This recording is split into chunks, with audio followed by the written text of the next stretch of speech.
Bom, continuando as nossas autonomias, nós falamos da autonomia do poder legislativo, poder de auto-organização. Vamos falar agora das autonomias que envolvem o poder executivo, tá? Como que esse poder executivo é realmente autônomo? Como é que a gente entende essa autonomia? Olha aqui. Poder executivo.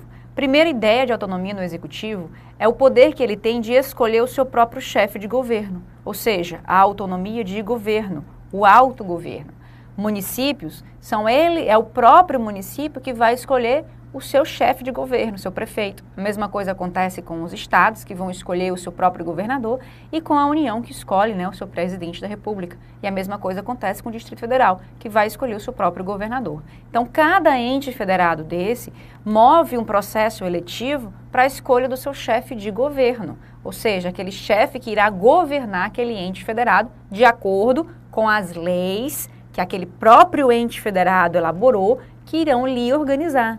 Então, é um chefe escolhido pelo próprio ente federado, que irá usar leis elaboradas pelo próprio ente federado para poder administrar aquele ente federado. E nós estamos aí com a nossa segunda autonomia, que é a possibilidade de tomar suas próprias decisões, a auto-administração. Então, entendam, pessoal, são duas situações que se unam. A autonomia legislativa de formação das suas próprias leis de organização interna, a escolha desse chefe que colocará em prática essa organização e a colocação em prática, que é exatamente essa auto-administração, o mexer, né, o executar, o fazer, o concretizar. Então, quem concretiza é escolhido pelo ente federado. A lei que vai regular essa concretização é feita pelo ente federado e é o poder de decidir. As decisões serão tomadas pelo próprio ente federado. Isso faz de um ente federado uma entidade autônoma, algo que realmente pode dizer manda em si mesmo dentro dos limites traçados pela Constituição Federal. Mas, para que isso realmente se concretize como uma autonomia, para que isso realmente possa acontecer de forma livre e autônoma, eu não estou usando independência em momento nenhum, porque quem é independente é a República Federativa do Brasil. Para que toda essa dinâmica estatal aconteça de forma autônoma, nós precisamos ter dinheiro para custear. E de nada me adianta, né, poder tomar minhas decisões, poder escolher quem manda em mim, poder fazer as minhas próprias leis, se na hora de executar tudo isso, se na hora de mexer essa máquina e colocar tudo isso em prática, de concretizar, ter que ficar pedindo dinheiro para alguém. Porque se eu tiver que ficar pedindo dinheiro para alguém, essa minha autonomia vai ser muito limitada. Porque eu só vou poder realmente concretizar se o fulano me der o dinheiro para fazer isso. Então, por conta disso, há ainda, pessoal, uma autonomia financeira. Cada ente federado desse vai ter receita própria através dos tributos. Daí surge o nosso direito tributário, tá? Os tributos que eles são próprios, cada ente federado tem o seu tributo próprio, e como aqueles tributos não são suficientes, o chamado repasse, que a União faz a estados, municípios e Distrito Federal, e que o Estado faz aos municípios, o repasse constitucional. Então, essa receita própria é formada por esses dois vieses. Além disso, dessa nossa, né, ideia aqui de independência financeira, juntando toda essa noção, nós conseguimos definir quem são os entes federados. Por exemplo, a União. Quem é que organiza a própria União? São leis federais? Então, se são leis federais, se a União tem um legislativo próprio que faz as suas próprias leis e lhe organiza, já é uma autonomia legislativa. Se o representante de governo da União é escolhido pela própria entidade, pela própria representação dela, pelo povo brasileiro nacionalmente, nós temos aí um autogoverno. Se é esse representante que vai tomar as decisões executivas, administrativas da União, nós temos aí uma autoadministração.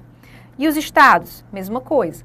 Os estados escolhem o seu próprio representante de governo, escolhem, elabora suas próprias leis, elabora. Esse representante de governo coloca essas leis em prática, definindo como irá administrar esse ente federado, também. Então, nós temos aqui um ente federado. A mesma coisa acontece com os municípios e a mesma coisa acontece com o Distrito Federal. É assim que a gente define um ente federado. Ficou claro? Questãozinha aqui envolvendo essas nossas auto-organizações, essa nossa autonomia. Olha só, As capacidades de auto-organização, autogoverno, auto-administração e autolegislação reconhecidas aos Estados federados exemplificam a autonomia que lhes é conferida pela Carta Constitucional. Ou seja, essa autonomia que a Constituição entrega aos entes federados, ela é traduzida na auto-organização, autogoverno, auto-administração e a autolegislação, que é também, espécie de auto-organização. Tem livro que traz 4, tem livro que traz 3, porque vai colocar a autolegislação dentro da auto-organização, tá? Correto? CESP aí adotando a doutrina que elabora 4, formas de autonomia, que na verdade são 3 apenas, ok? Fechando aqui, portanto, nossa ideia de autonomia, vamos colocar em prática, analisando aqui uma figura que nós temos na Constituição, para definir se ele será ente federado ou não. Olha só, os nossos territórios. Me digam, me respondam, território é ente federado? Vamos analisar nossas regras envolvendo território? A gente já mata território, estuda território e, ao mesmo tempo, já coloca em prática o que a gente aprendeu para definir um ente federado. A lei disporá sobre a organização administrativa e judiciária dos territórios. A lei.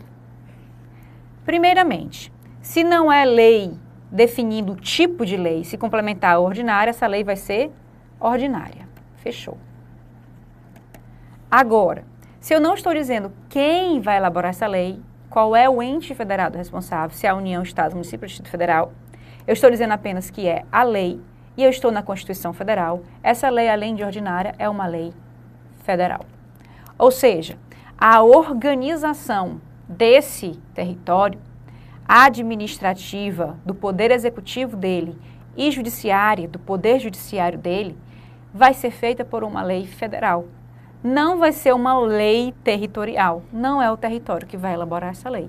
Ou seja, ele não vai ter auto-organização, é 0, ok? Por que, Arsênia? Porque para ter a organização, o próprio ente federado tem que elaborar a lei que irá lhe organizar. E quem elabora essa lei é a União. Os territórios poderão ser divididos em municípios, aos quais se aplicará no que couber o disposto no artigo 4 desse título. Ou seja, se eles tiverem municípios, esses municípios serão entes federados e se organizarão de acordo com os municípios entes federados. Então, o território, ele pode sim se dividir em municípios, tá? Não tem problema. Aqui eu te antecipo uma observação. As bancas costumam ficar brincando com o território e o Distrito Federal, porque os territórios podem se dividir em municípios e o Distrito Federal não pode, tá? Vou falar de novo quando a gente estiver vendo o Distrito Federal, mas como a gente está esgotando aqui território, a gente vai logo dizer que o Distrito Federal não pode se dividir em municípios, mas os territórios podem se dividir em municípios, tá? Se um território se dividir em município, esse município é um ente federado autônomo, com todas aquelas autonomias que a gente viu já. Aquela lá que a gente viu na nossa aula passada, de autogoverno, autoadministração, tá? Autolegislação. Nós vamos ter aí também uma autonomia financeira, vai poder arrecadar tributos e esses tributos ficarão lá nesse município, tá? Os tributos municipais serão, portanto, desses municípios. Parágrafo 2º.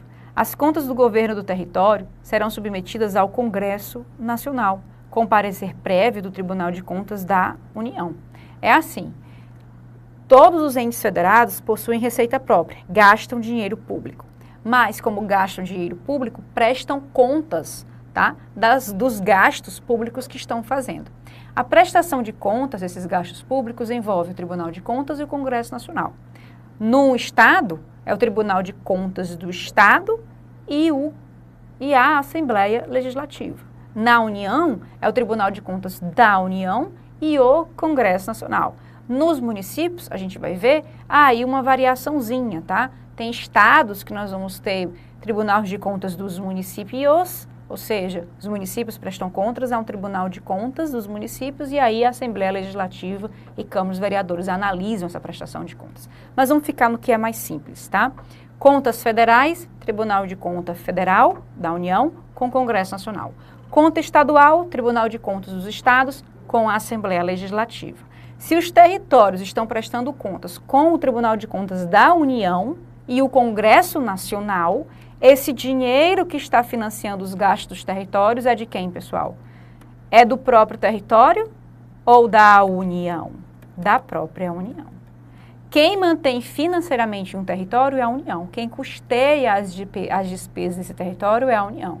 Então, lembra lá daquela ideia que eu te falei, de eu escolher o meu chefe, de eu poder tomar as minhas decisões e ter as minhas próprias leis organizando, mas ter que ficar pedindo dinheiro para poder concretizar tudo aquilo ali? É exatamente o que o território está fazendo aqui. Ele fica pedindo dinheiro para a União o tempo todo. Ele é dependente financeiro da União. Então, aquela minha autonomia financeira, ó, também não existe. Parágrafo 3º. Nos territórios federais com mais de 100 mil habitantes, além do governador nomeado, ou seja, todo o território tem um governador, e esse governador é nomeado na forma desta Constituição. Ele não é eleito, ele é nomeado. E quem diz como essa nomeação vai acontecer é a Constituição Federal. E ela fala dessa nomeação lá no artigo 84, dando ao presidente da República o poder de nomear esse governador. Ou seja, o meu poder de autogoverno, de formar o meu próprio governo, o território não tem. Porque quem define quem é o governador de um território é o presidente da República. Então, autogoverno também não existe, tá? Na forma desta Constituição. Então, se eu tiver mais de 100 mil habitantes, grava esse número, território é 100 mil habitantes, mais de 100 mil habitantes em um território, além do governador que já existe em territórios com menos, eu vou ter o que mais, Arsênia? Você vai ter órgãos judiciários de primeira e segunda instância. A segunda instância é o TJ, tá? Do Distrito Federal e Territórios, o TJDFT. Membros do Ministério Público, defensores públicos, federais. Então, esse Ministério Público, Arsênia, também é o Ministério Público do Distrito Federal e Territórios, tá? Defensores públicos federais, portanto, estão lá nos territórios. Defensor público federal não está mais no Distrito Federal, como acontece com o MP. Defensor público federal agora só atua nos territórios, vou falar isso mais na frente contigo, uma competênciazinha que foi reformada, tá? Então, defensor público federal no território, Ministério Público Federal do Distrito Federal e Territórios nos territórios. Vocês estão vendo como tem a União aí no meio o tempo todo? E aí a lei vai dispor, que lei é essa, Arsênia? Ordinária Federal, sobre as eleições para a Câmara Territorial, então vai ter um legislativo sim, e a sua competência deliberativa, ou seja, aquela parcela de responsabilidade que a Constituição Federal entrega a municípios, estados e Distrito Federal, tá? Essa Constituição Federal não vai entregar para os territórios. Quem vai dizer o que os territórios deliberam é essa lei aqui, ó. É ela que entrega essa parcela. Então, pessoal, está mais do que provado que os territórios, eles dependem diretamente da União. Seja para nomear o seu chefe, seja para passar dinheiro, seja para dizer o que o Legislativo vai fazer, essa auto-organização, tá? Muito embora eles tenham, numa Câmara, naqueles com mais de 100 mil habitantes, a chamada auto-legislação. Façam as suas próprias leis. Mas vejam só que essa auto-legislação é altamente mitigada, porque as leis que eles vão poder fazer, quem vai definir? Essa lei ordinária federal. É a União que diz o que eles vão poder legislar ou não. E o que eles não puderem legislar, quem vai legislar por eles? A própria União. Território, portanto, não é ente federado. Isso aí está certo. Não tem autonomia que os entes federados têm. Mas, Arsênia, se não é ente federado, o que é? Algo que vai se dividir em município, algo que vai receber dinheiro, que vai prestar conta, que vai ter legislativo, Ministério Público, Defensoria. Acreditem, territórios, pessoal, são autarquias. Tá? Autarquias territorial. Estou aqui no singular para você entender que era o território. Ou especial, que é a que aparece mais na tua prova. Porque territorial já vai te chamar para o nome território, né? Vai te dar uma dica. A autarquia especial, portanto, é o nosso termo que define a natureza de um território. Enquanto que União, Estados, municípios, Distrito Federal têm natureza de ente federado, os territórios têm natureza autárquica, de autarquia territorial ou autarquia especial, qualquer um dos nomezinhos podem definir aí a natureza de um território. Fechou? Tá claro aqui? Muito bem. Vamos agora falar de um outro tema. Nós temos que trabalhar com uma outra característica, que é a característica de divisão de competências. Lembra lá das características? Descentralização política, divisão de competências, autonomia e a união indissolúvel? Pronto, falamos de autonomia e agora vamos falar de divisão de competências, tá? A Constituição Federal, ela teve que dividir competências, distribuir responsabilidades para esses entes federados. A partir do momento que decidiu se descentralizar aquele poder que estava na mão da coroa e passar responsabilidades aos entes federados, teve necessariamente de dizer o que cada um iria receber como responsabilidade, o que cada um iria fazer. Então, essa divisão de competências, pessoal, permite uma organização do que vai ser feito, de uma responsabilidade de cada ente federado. E essa divisão de competências, ela seguiu aí critérios. Lógico que não foi feito nada de forma aleatória, foi definido de acordo com um critério para dizer o que a União ficaria responsável, estados, municípios e Distrito Federal. Essas responsabilidades, que são definidas através da divisão de competências, elas servem tanto para que você saiba de quem cobrar aquele serviço público que está faltando, como para que as necessidades públicas não fiquem à mercê da vontade dos seus governantes. Tipo, município escolhendo o que vai fazer. Não, o município já sabe o que tem de ser feito no seu município. Está lá, a responsabilidade dele lá é definida. Da mesma forma, os estados já sabem o que tem de ser feito, está lá também previamente definida. União e Distrito Federal também. Então, dividir competências é organizar, é dizer o que cada ente federado recebe como responsabilidade, mas, ao mesmo tempo, impede que os entes federados, que essas necessidades públicas, na verdade, fiquem à mercê da vontade, do querer fazer de cada um desses representantes. Então, a partir do momento que eu divido competência, eu divido responsabilidade, eu divido um chamado poder-dever. É algo que você tem de poder e tem que fazer. Ou seja, é uma responsabilidade que pode ser cobrada pelo próprio povo, tem que ser concretizada. É essa a nossa ideia aqui, portanto, de dividir competências. Não é só a distribuição de poder, mas principalmente a ideia de distribuição de responsabilidade. E como é que essa divisão de responsabilidade foi feita? Como é que a Constituição Federal definiu o que ficaria para cada um desses entes federados? Logicamente que ela teve que usar de critérios para poder dizer, isso daqui se encaixa nesse critério, portanto é do fulano. Isso daqui se encaixa nesse critério, portanto é do Beltrano. Ou seja, ela teve que olhar para aquela necessidade pública, ver em qual critério se encaixava e definir cada um dos entes federados. Olha só, a União ficou com tudo que predominasse, tá? Interesse nacional. Vejam que o critério é o critério da predominância. Se predominar interesse nacional, fica com a União. Se predominar interesse regional, tá? A gente vai ver os outros termos, fica com os estados. Os municípios predominam aí um interesse local. E o Distrito Federal, Arsênia, é um interesse misto, porque ele fica tanto com aquilo que é de interesse regional, como aquilo que é interesse local.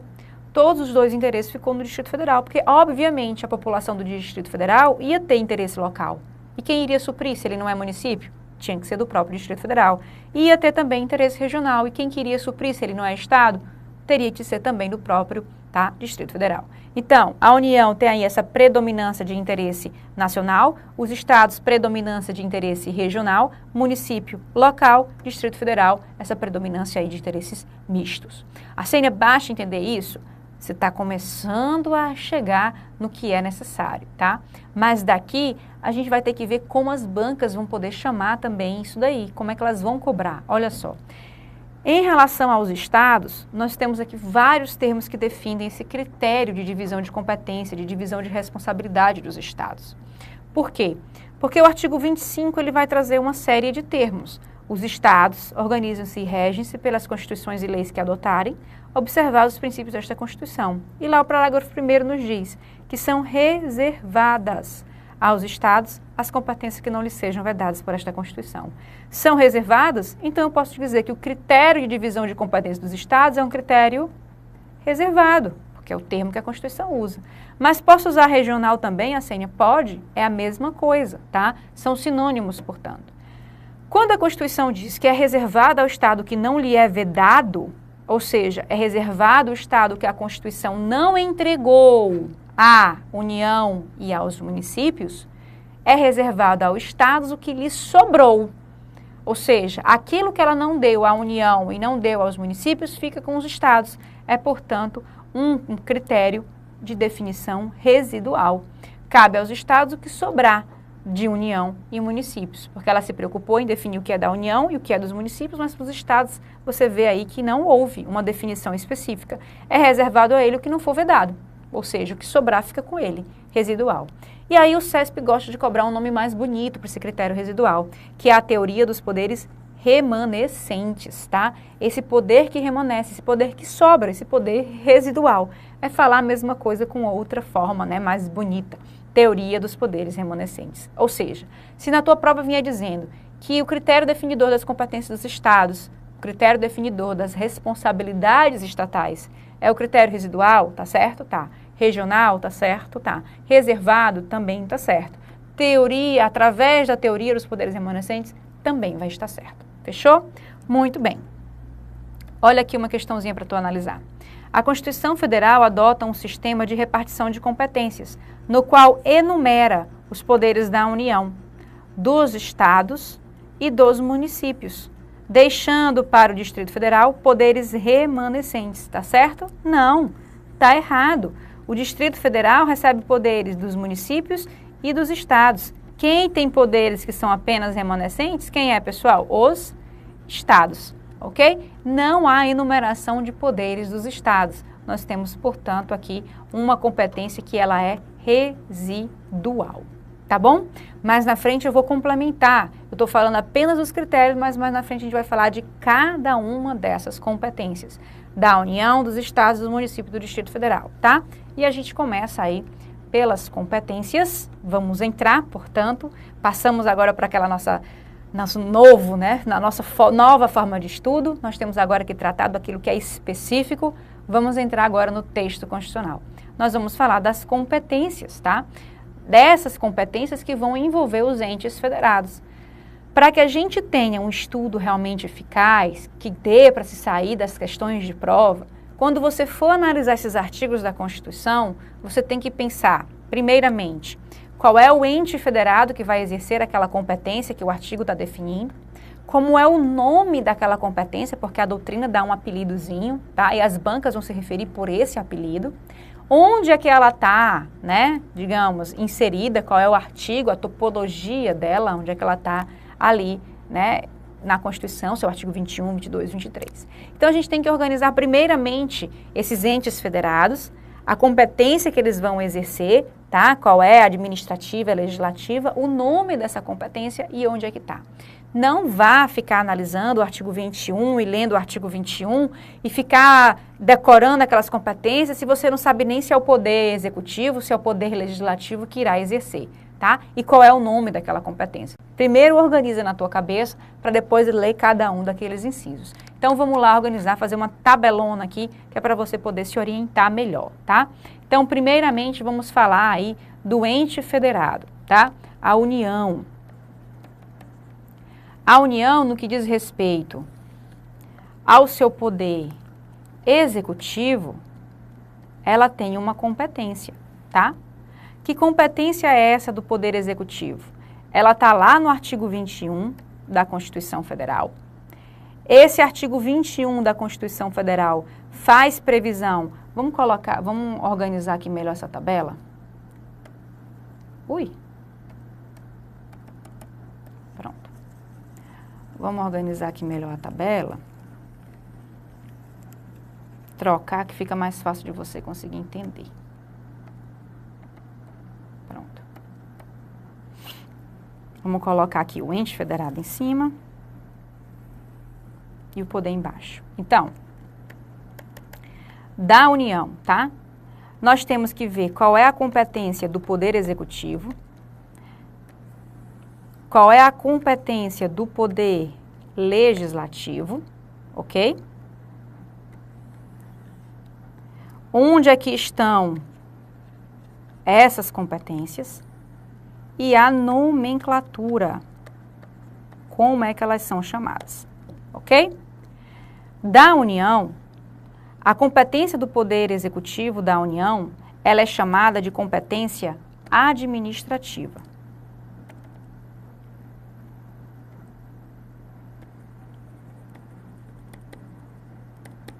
Ou, ela é chamada, estou atrapalhada aqui com essa bicha, ela é chamada de competência, tenha fé que dá certo.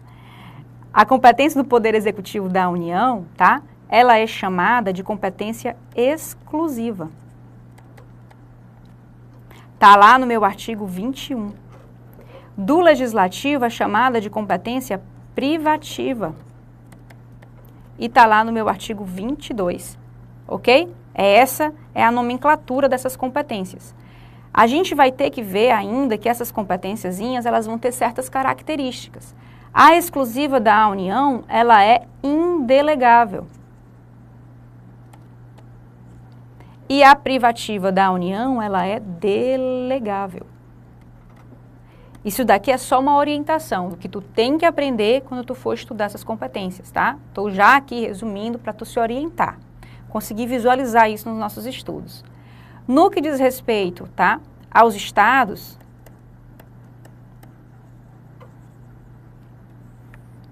o Poder Executivo dos estados está lá no meu artigo 25. E eu vou ter uma competência do Executivo que ela é residual, reservada, daquele jeito lá que a gente viu. Do Legislativo, também residual, também reservada. Mas nós vamos ter ainda, no Executivo, uma competência que ela é expressa. E a mesma coisa acontece aqui com o Legislativo. Como assim, Arsênia? O critério que define as competências dos estados realmente é o critério residual. É um critério reservado. Mas lá naquele artigo 25, você vai ter uma competência do Executivo que vem expressa, escrita no texto da Constituição, não é residual, não está ali implícita, tá? E você vai ter também uma competência do Legislativo que é expressa. Então, o critério é residual, mas nem todas as competências dos estados vão ser residuais. Vamos analisar isso aí bem direitinho, tá? Nos municípios, nós vamos ter competências, tá? Que vão estar lá administrativas, não tem um nome específico para os municípios, e legislativa também para os municípios, tá? Agora, no que diz respeito a legislativas, nós vamos ter uma competência que ela é chamada de remanescente. Importantíssima, nós vamos falar sobre ela também mais na frente. Só estou te dando aqui a orientação do que tu tem que prestar atenção quando a gente for, tá? Tudo isso daqui que eu estou colocando, que está ficando meio assim, tem que ficar bem claro para ti. É uma orientação para o teu estudo quando a gente terminar de ver essas competências, tá? E está lá no artigo 30 da nossa Constituição. No que diz respeito ao Distrito Federal, tudo que eu falar de estados e municípios se repete aqui. Tá bom? Se repete aqui aos estados e aos municípios. Então, essa tabelinha aqui, ela vai servir como uma orientação. O que tu vai ter que aprender na leitura desses incisos tem que ficar sendo chamado a atenção aqui. Por quê? Porque olha só, pessoal, tu se preocupa em estar decorando aqueles incisos, né? Aí vem a tua banca e fala assim, é competência administrativa da União e coloca lá um inciso do artigo 22 que fala de competência legislativa. Mas tu sabe que aquela competência é da União, porque tu decorou o artigo 22, mas tu não se atentou que aquele artigo 22 está tratando do legislativo. E aí tu marca como correto, né? Então, as bancas, elas vêm cada vez mais aprimorando. Você tem que saber, aquela competência, aquele inciso que tu vai decorar, quem é que exerce, qual é o ente federado? É a União, Estado, Município ou Distrito Federal? Qual é o poder daquele ente federado que vai exercer? Estado, município? Ou qual é o poder daquele ente federado que vai exercer? Executivo ou legislativo? E como que aquela competência vai ser exercida? É isso que tu tem que visualizar sempre quando for trabalhar no estudo dessas competências, tá certo? Não deixa para ficar só lendo e decorando isso daqui, porque você vai ter que sistematizar, tem que teorizar para poder entrar na tua cabeça realmente, e aí fica mais fácil de tu entender. Para você ter uma ideia, eu dou aula de direito constitucional aí, não vou dizer quanto tempo, que você vai entender, você vai saber minha idade, né? Então, vamos deixar para lá. Não pensamos no tempo, mas faz muito tempo que eu dou aula de direito constitucional, e até hoje eu não tenho isso aqui decorado. Vai tudo dentro dessa noção de que a União ficou com interesse nacional e que ela tem competência legislativa de interesse nacional e competência administrativa de interesse nacional. Eu sei que a administrativa é exclusiva e que a legislativa é privativa. Então, se a minha questão fala de acordo com a competência privativa da União, eu já sei que é legislativo da União e é o artigo 22, entendeu? De acordo com a competência exclusiva da União, eu já sei que é administrativa, que é exclusiva, que é artigo 21 e que é da União. Então, tudo isso já tem que estar na tua cabeça quando a tua questão fazer remissão a um termo, tu já tem que puxar toda essa tabelinha na cabeça para poder conseguir se orientar e marcar a questão, o itemzinho correto, tá bom? A aula que vem a gente continua aí, vamos tratar de cada uma delas para a gente poder ver o que tem de mais importante, o que vem caindo, o que cai jurisprudência, o que não cai jurisprudência, o que precisa só decorar. Até já já.